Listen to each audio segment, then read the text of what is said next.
इस कहानी के सभी पात्र काल्पनिक हैं। इस वीडियो में सब कुछ एक परिकथा है। वीडियो वयस्कों के लिए बनाया गया है, ना कि बच्चों के लिए। एक समय की बात है। एक गांव में सुनीता अपने पति अविनाश के साथ रहती थी। वह बहुत मेहनती और सहनशील स्वभाव की थी। उसका एक 5 साल का बेटा रोहन था, जो अभी छोटा था और माँ के स्नेह व देखभाल पर पूरी तरह निर्भर था। सुनीता का पति अविनाश लंबे समय से बीमार था। आर्थिक स्थिति खराब होने के कारण वे अच्छे इलाज का खर्च नहीं उठा सकते थे। घर की सारी जिम्मेदारी सुनीता के कंधों पर थी। वह सुबह जल्दी उठकर अपने घर के सारे काम निपटाती और फिर गांव के मुखिया धनीराम के घर में सफाई और रसोई का काम करने चली जाती। वहां वह पूरे दिन मेहनत करती ताकि किसी तरह अपने घर का गुजारा चला सके। उसकी मेहनत और लगन के बावजूद उसे बहुत कम मेहनताना मिलता था, जिससे घर की जरूरतें पूरी कर पाना बेहद मुश्किल था।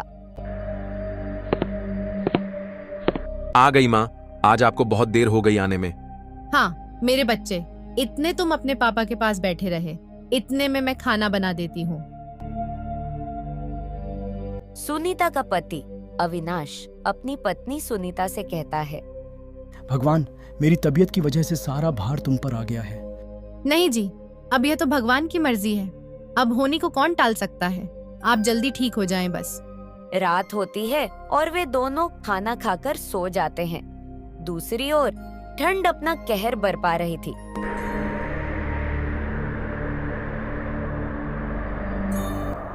उनके पास ओढ़ने के लिए एक ही कंबल था, जिसमें वे अपना गुजारा कर रहे थे। सुनीता सोचती है, हे भगवान, शायद धनीराम के पैसों से घर नहीं चल पा रहा। ठंड के लिए गर्म कपड़े लाने हैं और कंबल भी। अगले दिन सुनीता अपने पति को आवाज देती है, जी मैंने खाना बना दिया है। बेटा रोहन, तुम अपना ख्याल रखना और पापा के पास ही रहना। सुनिए जी, मैं चलती हूँ, आप अपना ध्यान रखना और रोहन का भी। ठीक है सुनीता, तुम जल्दी घर आ जाना, ठंड बहुत ज्यादा है। जी अब मैं चलती हूँ। ऐसा कहकर सुनीता काम के लिए निकल जाती है। सुनीता का दिन फिर से काम में व्यस्त हो जाता है। सुबह होते ही वह घर से निकल पड़ती है।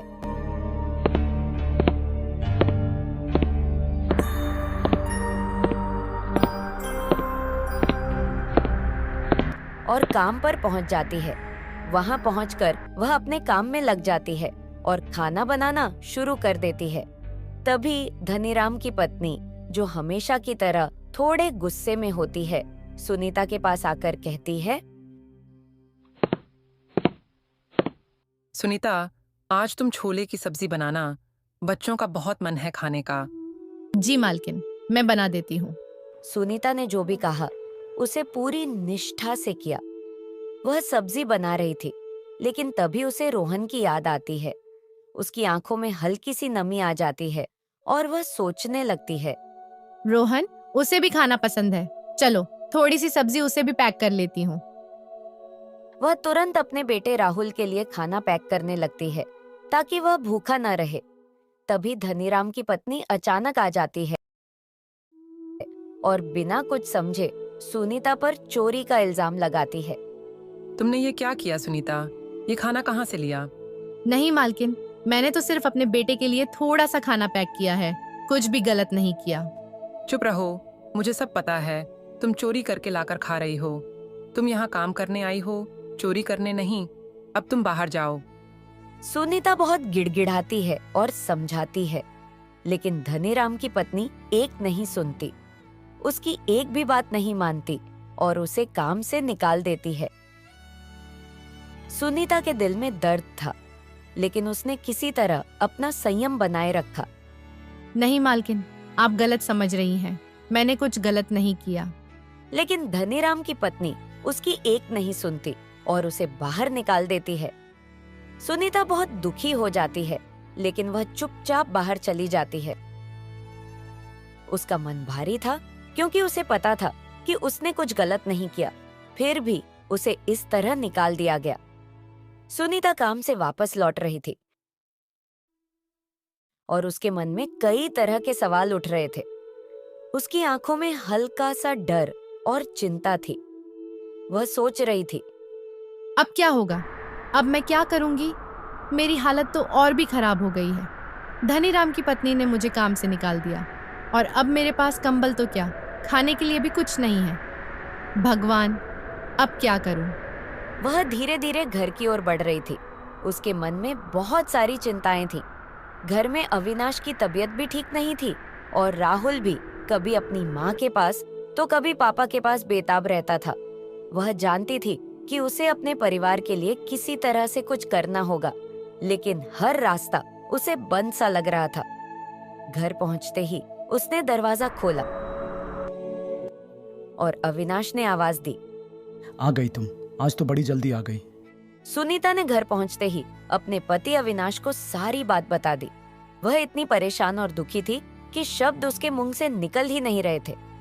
सुनीता के परिवार पर मुसीबतों का पहाड़ टूट पड़ा था। घर में खाने को कुछ नहीं था और ठंड अपने पूरे शबाब पर थी। जैसे जैसे रात का समय बढ़ रहा था, ठंड और भी बढ़ रही थी।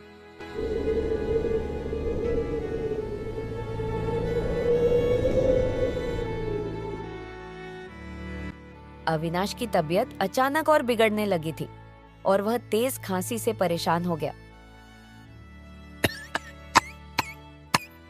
सुनीता परेशान होकर उसे समझाने की कोशिश करती है, लेकिन फिर अचानक उसकी खांसी बहुत तेज हो जाती है और वह बिस्तर पर गश खाकर गिर पड़ता है। सुनीता को अब यह समझ में आ गया था कि उसके पास कुछ भी नहीं बचा। उसके पास न तो खाना था, न ही ओढ़ने के लिए एक गर्म कंबल, और सबसे बढ़कर अब उसे अपने पति अविनाश को भी खोना पड़ा। उसका दिल टूट गया और वह बुरी तरह रोने लगी। अगले दिन रमलाल सुनीता के घर आया। जोर से बोला, कोई है घर में? मेरा किराया कौन देगा? सुनीता बाहर निकली और थकी आवाज में बोली, रामलाल जी, कृपया थोड़ी दया कीजिए। कल अविनाश जी भी नहीं और अब काम भी नहीं है, पैसे भी नहीं है। थोड़े दिन की मोहलत दे दीजिए। रामलाल ने उसकी बातों को अनसुना करते हुए कहा, नहीं, अगर पैसे नहीं है तो घर खाली करो। जल्दी करो साथियों, इनका सारा सामान घर से बाहर फेंक दो। रामलाल के आदेश के बाद उसके कुछ लोग सुनीता का सारा सामान घर से बाहर फेंकने लगे। सुनीता ने हाथ जोड़कर विनती की, कृपया मुझे थोड़ी मोहलत दीजिए। मेरे पास कोई जगह नहीं है। मैं अपने बच्चे को लेकर इस ठंड में कहाँ जाऊंगी? अब तो रोहन के पापा भी नहीं रहे। लेकिन रमलाल ने उसकी एक नहीं सुनी। सुनीता के पास अब रहने के लिए घर भी नहीं था। ठंडी की कड़क रात में वह अपने बच्चे के साथ उस घर से बाहर निकल आई। सुनीता अपने बच्चे को लाकर एक बड़े पेड़ के नीचे बैठ गई और उसके पास जो कुछ भी था वह सब उसने एक चादर में समेट लिया। उस रात ठंड इतनी तीव्र थी कि शरीर कांपता जा रहा था। राहुल को ठंड से बचाने के लिए उसने जो भी किया, अब वह अपनी पूरी शक्ति से कोशिश करने लगी थी। वह अपने बच्चे के लिए किसी भी हद तक जाने के लिए तैयार थी। लेकिन जब स्थिति और भी खराब हुई, तब उसने सोचा, शायद मुझे गांव के लोगों से मदद मांगनी चाहिए। वह गांव के एक घर में जाती है और चुपचाप दरवाजा खटखटाती है। घर के मालिक, जो एक जमींदार थे, बाहर आते हैं। सेठानी जी, कृपया थोड़ी मदद कर दीजिए। घर में खाने को कुछ नहीं है। मैं अपना गुजारा तो ऐसे ही कर लेती, लेकिन सेठानी जी, मेरा बच्चा बीमार है। कृपया थोड़ी मदद कीजिए और ओढ़ने के लिए भी कोई कंबल दे दीजिए। अरे, तू फिर आ गई। एक बार समझ नहीं आती कि क्या चाहिए तुझे। क्या तुम्हें हमसे ही मदद चाहिए? तुम्हारे बच्चों के लिए हमें जिम्मेदार नहीं बनना। सुनीता ये सब सुनकर बहुत दुखी हो जाती है, लेकिन वह हिम्मत नहीं हारती। वह फिर से गांव के एक और घर में जाती है, लेकिन कोई उसकी मदद नहीं करता। उसे कोई सहारा नहीं मिलता। लेकिन रास्ते में उसका दिल टूट चुका था। उसका बच्चा रोहन, जो ठंड से कांप रहा था। रोहन कांपती आवाज में बोला, माँ, बहुत ठंड लग रही है, पैर भी बहुत दुख रहे हैं, अब चला नहीं जा रहा। सुनीता ने अपने बेटे को कसकर गले लगा लिया। रुक बेटा, मैं देखती हूँ, शायद कहीं कोई जगह मिल जाए। उसने कंपाते होंठों से कहा और पास के पेड़ के नीचे जाकर बैठ गई। उसने रोहन को अपनी गोद में लिटा लिया, लेकिन ठंडी हवाएं लगातार तेज होती जा रही थीं। रात गहराने लगी और ठंड का प्रकोप और भी बढ़ गया।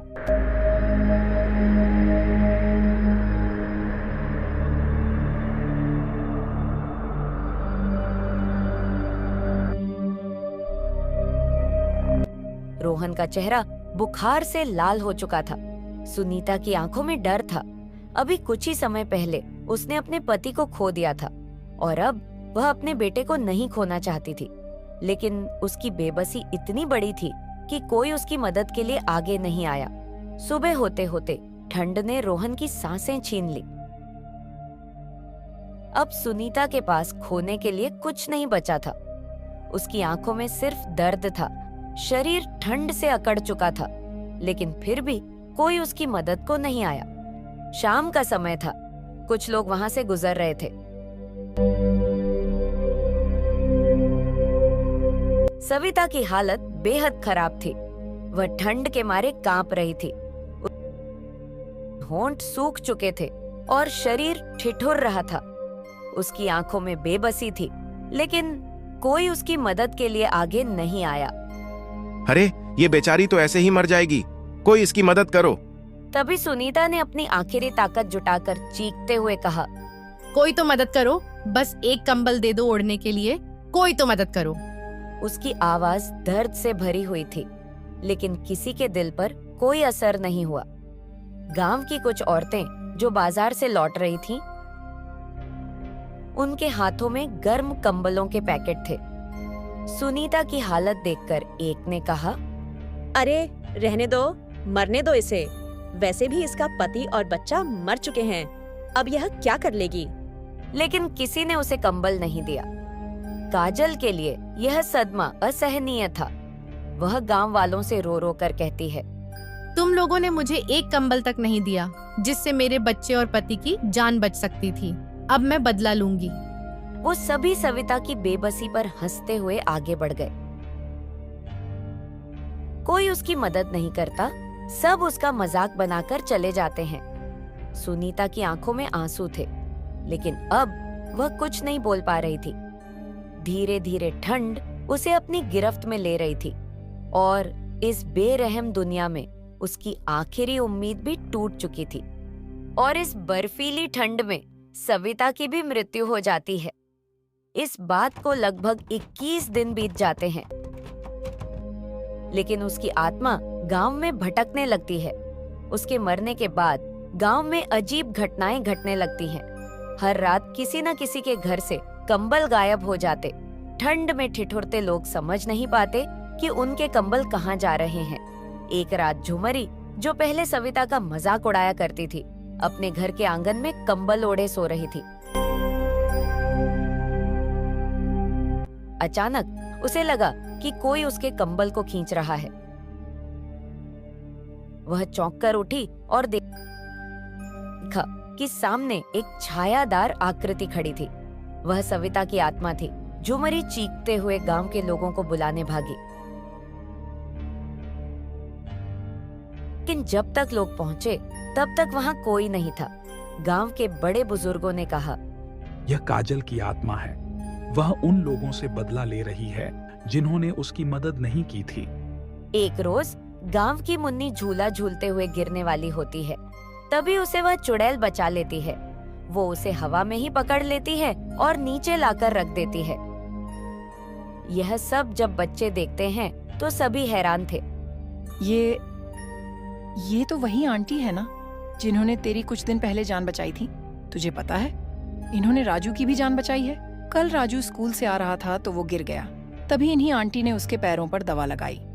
चुड़ैल बच्चों की बातें सुनकर भावुक हो जाती है, क्योंकि सुनीता ने अपने बच्चे रोहन को भी खो दिया था, तो उसको बच्चों से बहुत लगाव था और वह आए दिन बच्चों की मदद करने लगती है। कभी चुड़ैल बच्चों को कुत्तों से बचाती तो कभी उनके लिए ढेर सारी खाने पीने की चीजें लाती।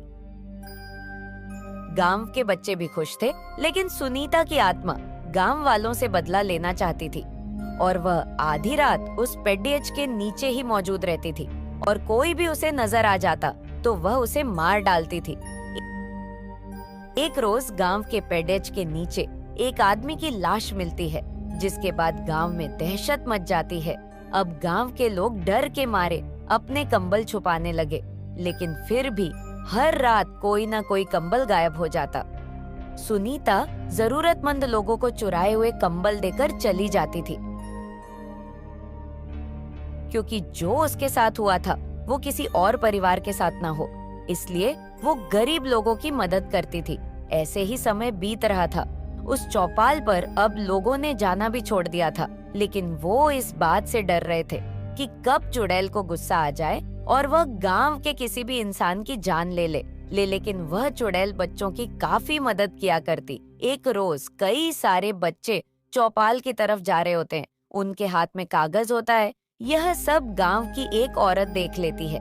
बच्चे जब चौपाल में पहुंच जाते हैं, तभी उन्होंने देखा कि एक पेड़ के नीचे बहुत सारे कंबल पड़े हैं। तभी वहाँ काजल की आत्मा प्रकट होती है। अरे, तुम लोग अपने अपने बच्चों को यहाँ वहाँ कहाँ ढूंढ रहे हो? तुम्हारे बच्चे तो चौपाल की तरफ जा रहे थे।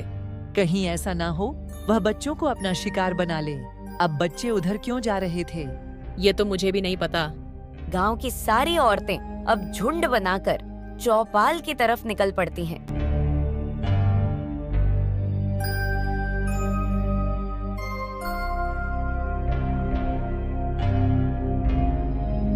वे धीरे धीरे आगे बढ़ रही थीं, जब अचानक कुछ दूर जाने पर उन्हें बच्चों की बोलने और हंसने की आवाजें सुनाई देती हैं। यह आवाजें अजीब सी थीं, मानो कोई रहस्यमयी ताकत उन्हें अपनी ओर खींच रही हो। औरतें एक दूसरे को देखती हैं और डर के साथ उस दिशा में बढ़ने लगती हैं। वे चुपचाप उस आवाज के पीछे चलती हैं और अंत में चौपाल पर पहुंच जाती हैं, जहां बच्चों के हंसने की आवाजें अब भी आ रही थीं। आपने ही तो मेरी जान बचाई थी ना, मम्मी बता रही थी। आप तो मर गई थी, फिर आप हमें क्यों दिखाई देती हैं? मैं यहाँ अपना प्रतिशोध लेने आई हूँ। मुझे तुम बच्चों से कोई बैर नहीं, लेकिन मैं उन लोगों को सबक सिखाना चाहती थी जिन्होंने मुझे कंबल देने से इनकार कर दिया था। मैं भी तो बस एक कंबल चाहती थी ताकि मेरे बच्चे पति की जान बच जाए, लेकिन किसी ने मेरी मदद नहीं की। गांव के लोग यह सुनकर भावुक हो गए। वे सविता से माफी मांगने लगे। हमें माफ कर दो सविता, हमने तुम्हारे साथ गलत किया। हमें एहसास हो गया है कि किसी जरूरतमंद की मदद करना हमारा फर्ज है।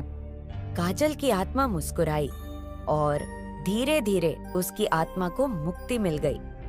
उसी दिन से गांव में कंबल चोरी होने की घटनाएं बंद हो गईं। सबक: किसी जरूरतमंद की मदद करने से पीछे नहीं हटना चाहिए, क्योंकि जरूरत के समय दिया गया छोटा सा सहारा भी किसी की जिंदगी बचा सकता है।